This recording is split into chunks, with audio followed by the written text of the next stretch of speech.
God will remove everyone from a woman's life right when she needs them the most. Not because she's being punished, but because she's about to meet the version of herself she's been avoiding her entire life. And what feels like abandonment is actually the beginning of something far more dangerous, the collapse of her false identity. Stay till the end, because what you call loss might be the exact moment your real life begins. There comes a moment in a woman's life, not loud, not dramatic, but deeply unsettling. A moment when the person she trusted is gone, the support she leaned on disappears, and the life she once understood stops making sense. And suddenly she's left alone with something unfamiliar, herself. But here's the truth most people don't realize. She didn't just lose someone, she lost the version of herself that existed through them. The roles, the identity, the feeling of being needed all begin to collapse. And that's where the real fear begins. Because loneliness isn't what breaks her, it's the realization that she doesn't know who she is without others. When everything becomes silent, something uncomfortable starts to surface. She begins to see how much of her life was built on validation, how often she chose love out of fear, not truth, how much she depended on being needed to feel worthy. Carl Jung said, "Until you make the unconscious conscious, it will direct your life, and you will call it fate." And now, that unconscious is rising. Not to destroy her, but to show her the truth she avoided. At first, silence feels empty, but slowly it becomes unbearable. Because silence doesn't create pain, it reveals it.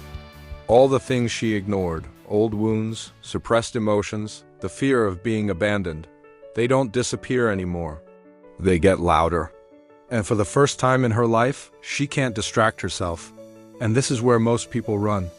But if she stays, everything changes. This is the stage Jung warned about. The moment she meets her shadow, not the version she shows the world, but the hidden parts, the fear behind her kindness, the insecurity behind her love, the pain behind her silence. And it's terrifying, because now she sees clearly some of the love she gave was actually a fear of being left. Some of the sacrifices she made were ways to avoid being alone. This isn't weakness. This is awareness. It's like diving into the ocean. At the surface, everything is clear. But the deeper you go, the darker it becomes. And yet, only in that darkness do you discover what was always there. Now something shifts. Not suddenly, not perfectly, but quietly. She begins to realize she is still here, still breathing, still moving forward, even without anyone beside her. And for the first time, her strength is not coming from others. It's coming from within.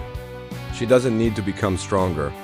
She needs to stop abandoning herself, and then something unexpected happens. The silence that once felt empty becomes peaceful. The loneliness that once hurt becomes clarity. She stops chasing answers and starts trusting herself. Jung said, "The privilege of a lifetime is to become who you truly are." And now, she finally understands what that means. Not becoming someone new, but returning to who she always was. And maybe this is where God was leading her all along.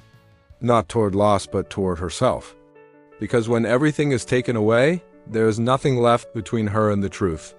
So if you feel alone right now, if everything in your life feels like it's falling apart, understand this: you are not being abandoned. You are being stripped of everything that is not truly you. And what comes after this is not emptiness, it's freedom. If this spoke to something deep inside you, don't ignore it. Because sometimes the moment you feel most lost is the moment you are closest to yourself.